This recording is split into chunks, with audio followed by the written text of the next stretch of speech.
Hello everyone. So మన ఈ వీడియోలో ఫార్మకాలజీలో different antibiotics mechanism of action చూద్దాం విత్ ఎగ్జాంపుల్స్. సో మీకు చాలా ఇంపార్టెంట్. సో ఆల్ ఫార్మసిస్ట్ ఎగ్జామ్స్లో అడుగుతూ ఉంటారు mechanism of actions. Okay, so first one చూడండి. So first one, antibiotics different mechanisms work చేస్తాయి. By inhibiting the cell wall, by inhibiting the protein synthesis, by inhibiting the folic acid synthesis, by inhibiting the nucleic acid అంటే DNA synthesis inhibitors. So ఇవి ఒక్కొక్క దానికి ఒక examples ఉన్నాయి. ఇవి important me exam point of వ్యూలో.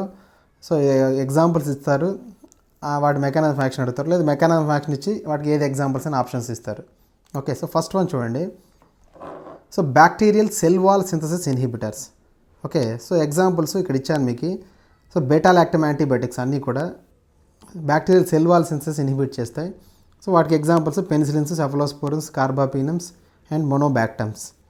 So వీటిని మనం ఎలా గుర్తుపెట్టుకోవాలంటే, సి ఇక్కడ సెల్ వాల్లోని సి ఉంది కదా, సి.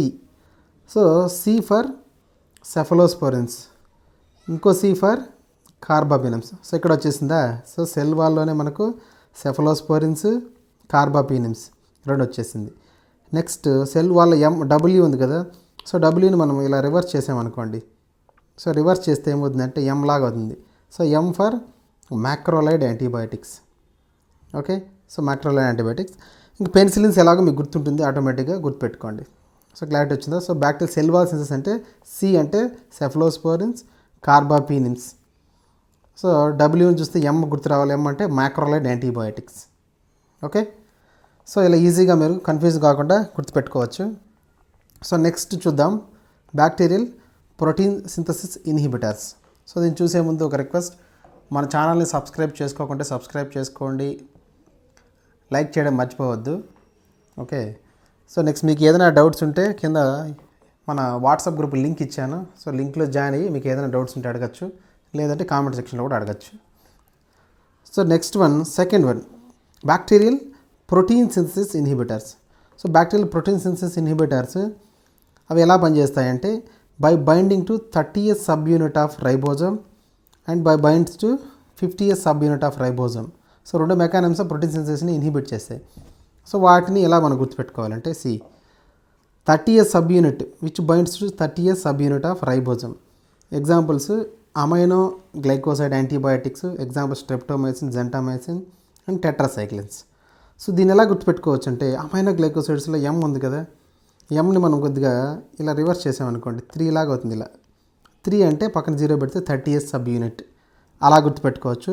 నెక్స్ట్ టెట్రాసైక్లిన్స్లో టీ ఉంది, T for 30, T for 30. So tetracyclines T for 30th subunit. అమైనో గ్లైకోసైడ్స్లో ఎంని రివర్స్ చేస్తే 30 అవుతుంది, కాబట్టి 30th సబ్ యూనిట్. అలా అయినా గుర్తుపెట్టుకోవచ్చు. లేదంటే మీరు AT30 అని గుర్తుపెట్టుకోండి. AT30 అంటే ఏ అంటే అమైనో గ్లైకోసైడ్, టీ అంటే tetracyclines, binds to 30 subunit. అలా అయినా ఈజీగా గుర్తుపెట్టుకోవచ్చు. నెక్స్ట్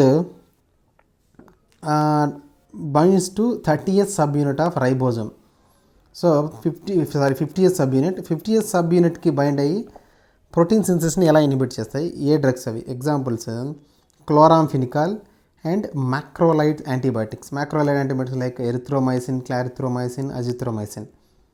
ఓకే, సో 50th సబ్ యూనిట్కి నేను ఎలా గుర్తుపెట్టుకోవచ్చు అంటే, సో CM50 అని గుర్తుపెట్టుకోవచ్చు, CM హాఫ్ సెంచరీ అని గుర్తుపెట్టుకోవచ్చు. సి అంటే క్లోరాంఫినికాల్, ఎం అంటే 50th సబ్ యూనిట్ అని గుర్తుపెట్టుకోవచ్చు.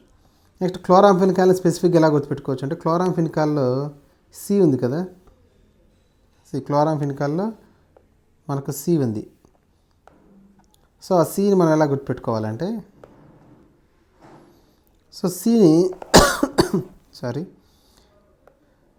సికి మనం ఇలా ఉంది కదా, సిని మనం ఇలా రాసి ఇలా రాస్తాం, అంటే ఇట్స్ లుక్స్ లైక్ 5 లాగా ఉంది కదా. సో కాబట్టి 50th సబ్ యూనిట్ అని మనం ఈజీగా గుర్తుపెట్టుకోవచ్చు. ఓకే, సో సి ఇలా ఉంటుంది, సిని మనము ఇలా రాసి ఇలా అంటాం, అంటే 550 లాగా ఉంటుంది చూడడానికి. So 50th subunit chloramphenicol. అలా అయినా గుర్తుపెట్టుకోండి, లేదా CM50 అని గుర్తుపెట్టుకోండి, CM50. Next, the drugs which act by inhibiting the bacterial folic acid synthesis. So folic acid సింథసిస్కి example sulphonamides. All sulphonamides folic acid సింథసిస్ని ఇన్హిబిట్ చేస్తాయి. దీన్ని ఎలా గుర్తుపెట్టుకోవాలి? Very simple. Sulphonamide folic acid synthesis అంటే ఫోలిక్ యాసిడ్లో ఎఫ్ ఉంది కదా, సల్ఫోనమైడ్స్లో కూడా ఎఫ్ ఉంది. Folic acid synthesis inhibitors. అలా ఈజీగా గుర్తుపెట్టుకోవచ్చు. Next bacterial DNA means nucleic acid synthesis inhibitors. So nucleic acid synthesis inhibitors or DNA synthesis inhibitors. Examples quinolones, fluoroquinolones. వీటికి ఎగ్జాంపుల్స్ సిఫ్రోఫ్లాక్స్, నార్ఫ్లాక్స్, ఓఫ్లాక్స్ ఇవన్నీ వస్తాయి. సో దీని ఎలా మనం గుర్తుపెట్టుకోవాలంటే బ్యాక్టీరియల్ డిఎన్ఏ సింథసిస్ ఇన్హిబిటర్స్ అన్నారు కదా. సో డిఎన్ఏ సింథసిస్లో డీని మనం సపోజ్ 0 లాగా అనుకోండి ప్రస్తుతానికి. సో దీనికి మనం డీకి ఇలా పెట్టామనుకోండి, ఏమవుతుంది? క్యూ లాగా అవుతుంది. అది it's looks like Q. Okay, Q లాగా అవుతుంది. క్యూ ఫర్ క్వినలోన్స్ అని గుర్తుపెట్టుకోండి. క్వినలోన్స్ అని ఆటోమేటిక్గా ఫ్లోరోక్వినలోన్స్ కూడా వస్తుంది. ఫ్లోరోక్వినలోన్స్లో కూడా క్యూ ఉంది. ఓకే, సో ఇలా ఈజీగా గుర్తుపెట్టుకోవచ్చు. సో ఒకసారి సమ్మరైజ్ చేస్తాను.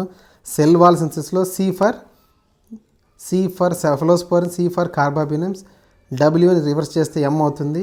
So M for monobactams. Penicillins మీకు ఎలా గుర్తుంటుంది.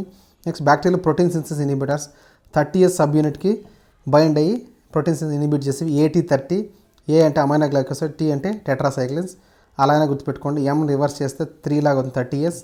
టెట్రాసైక్లిన్స్ టీ ఫర్ 30 అలానే గుర్తుపెట్టుకోవచ్చు. Next which binds to 50S subunits, CM50 chief minister 50 అని గుర్తుపెట్టుకోండి, హాఫ్ సెంచరీ. ఓకే, సో అది C for chloramphenicol, M for macrolide antibiotics. Folic acid synthesis inhibitors సల్ఫోనమైడ్స్లో F ఉంది, F for folic acid synthesis inhibitors. Next డిఎన్ఏలో డీని మనం ఇలా చేస్తే క్యూ లాగా అవుతుంది. So DNA synthesis inhibitors are Q for quinolones, fluoroquinolones. So ఇలా మీరు ఇలా ఈజీగా ఇది గుర్తుపెట్టుకున్నారనుకోండి. సో ఎగ్జామ్ పాయింట్ ఆఫ్ వ్యూలో ఆప్షన్స్ చూసినప్పుడు ఏమాత్రం కన్ఫ్యూషన్ లేకుండా మీరు ఆన్సర్ చేయొచ్చు. ఓకే, సో మీకు ఏదైనా డౌట్స్ ఉంటే వాట్సాప్ గ్రూప్లో జాయిన్ అయ్యి మీరు డౌట్స్ అడగండి, లేదంటే మీరు కామెంట్ సెక్షన్లో అయినా అడగచ్చు. Okay, so I hope this is very helpful. All the best. Thank you very much.